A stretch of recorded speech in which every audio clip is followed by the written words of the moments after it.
I'm now 2 months into my 15-month probationary period before I get let loose on a parish of my own.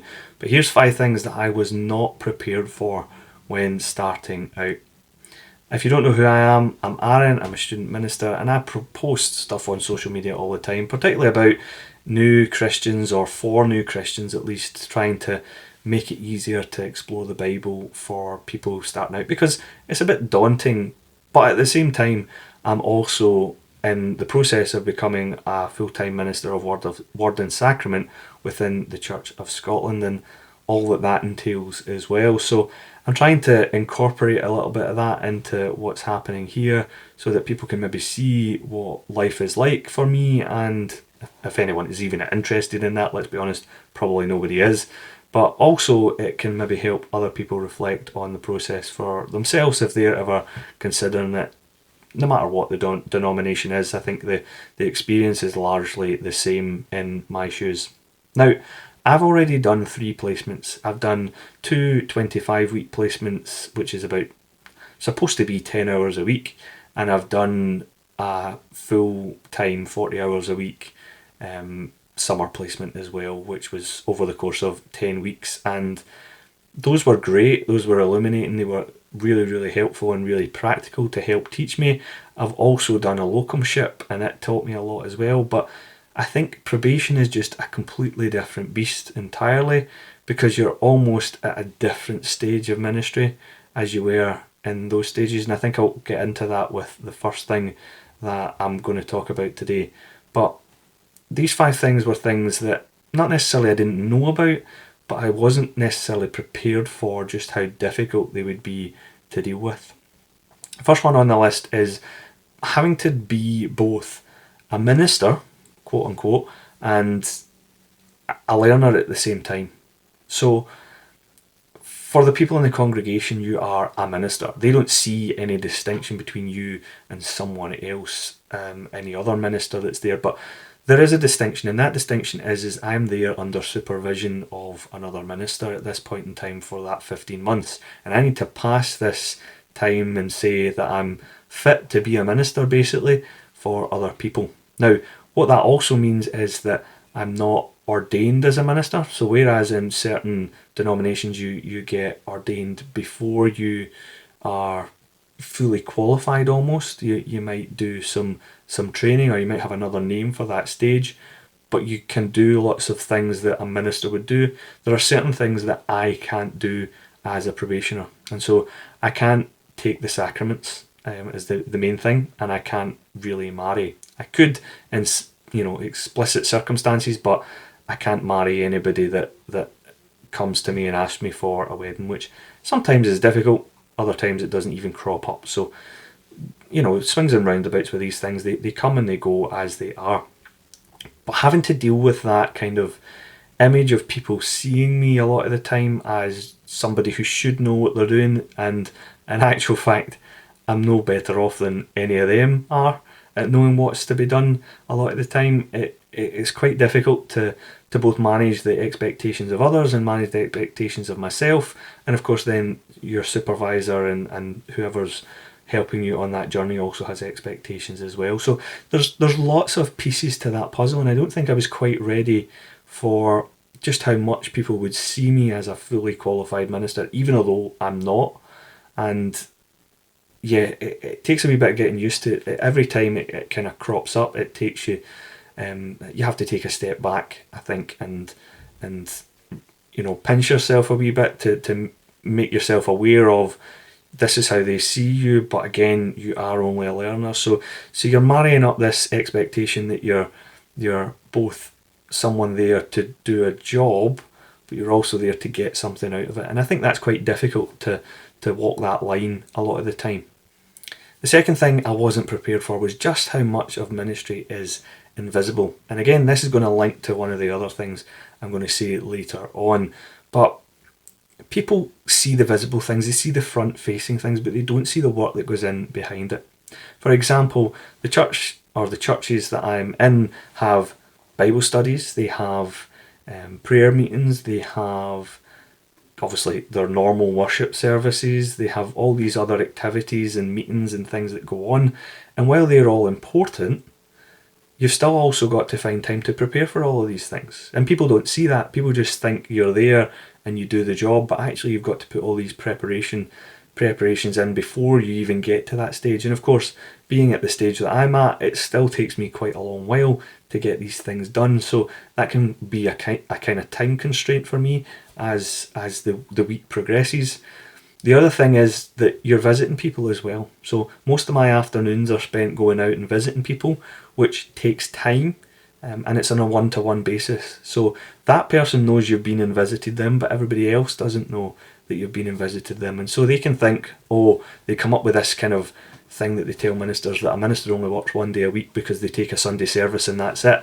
And actually there's so much more that goes on under the surface. There's so much church stuff that goes on, there's so many meetings that have to happen and conversations that need to happen, and these all need to be fit in and balanced over the course of the week, which can be quite difficult. And also, not that you have to justify your time to the congregation, but you have to be able to give an account for the work that you do as well, and say that you are actually doing something with your time, because in effect you're kind of responsible for your own time, you're responsible for how you manage it and how you put that into practice. So that can be quite difficult to do.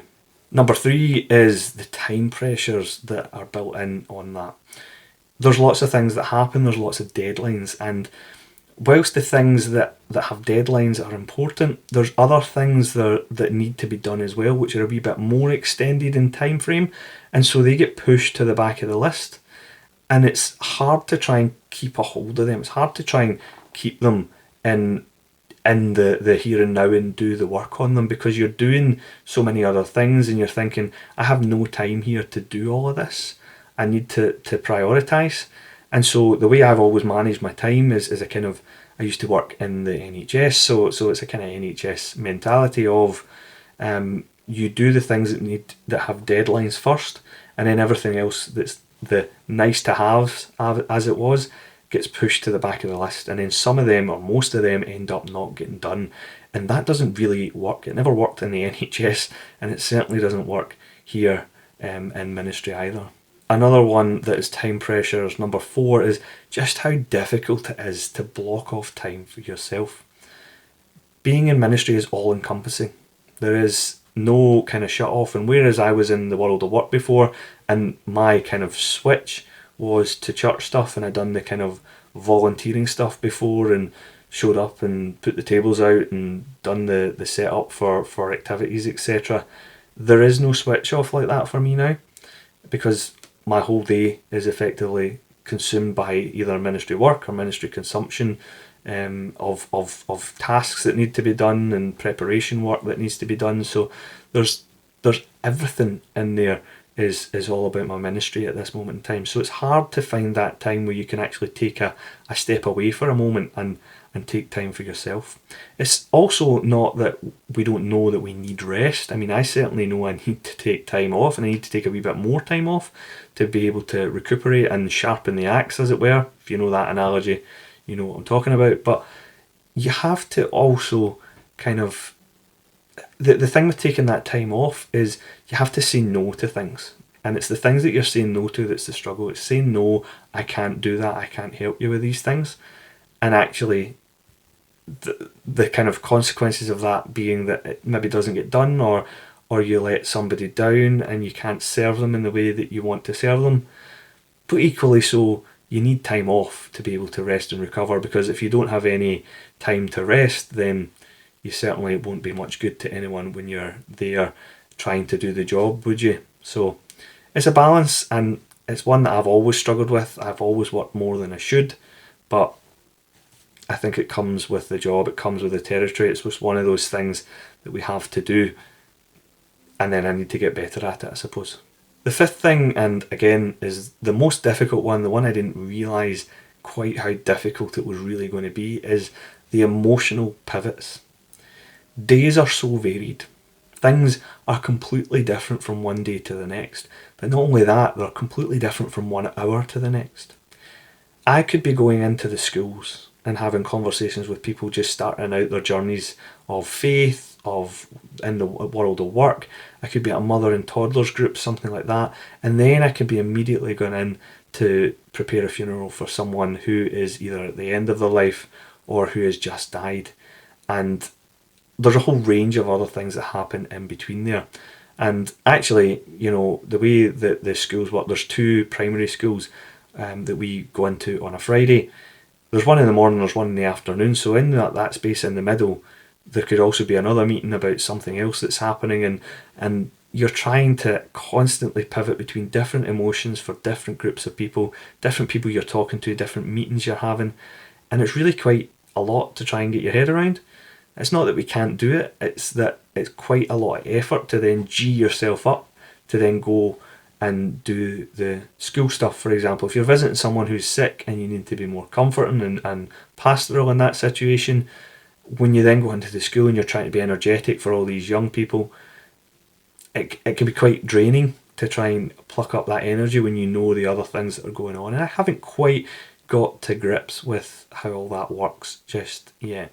But that's 5 things that I've found most difficult about my time so far. I mean, the other things that are in there that I would know are my weaknesses are trying to learn people's names and all that kind of stuff, and learn who people are and where they are and getting to know them. These are all things and struggles that come with the job. They're not really new, they're not really anything that you wouldn't do anywhere else. But I think these 5 things are things that I need to watch and I need to become better at managing, and I think they're quite unique to the ministry profession, or at least they're unique to vocations, they're unique to callings in life, which is completely different to a position in an office or something like that. And I think there is a distinction there. It's not that one's better than the other, it's just there is a distinction in how those things are managed. So I hope that's been of some interest to you. If you're still here at the end, I appreciate you. Make sure you're subscribing, you're following along. As I say, I'm still figuring this stuff out, so we'll see what works, what doesn't work, and preferably something that is kind of low maintenance, because again, you know what the time pressures are like. But we'll work in something, and I think I'll work in a review every month or every couple of months, because this time is going to disappear before I know it. So we'll have lots of conversations like this. I think this is something that is quite helpful and reflective. But again, thank you for being here and listening to me ramble on like an idiot, especially like I'm doing now. But yeah, I'm going to go now.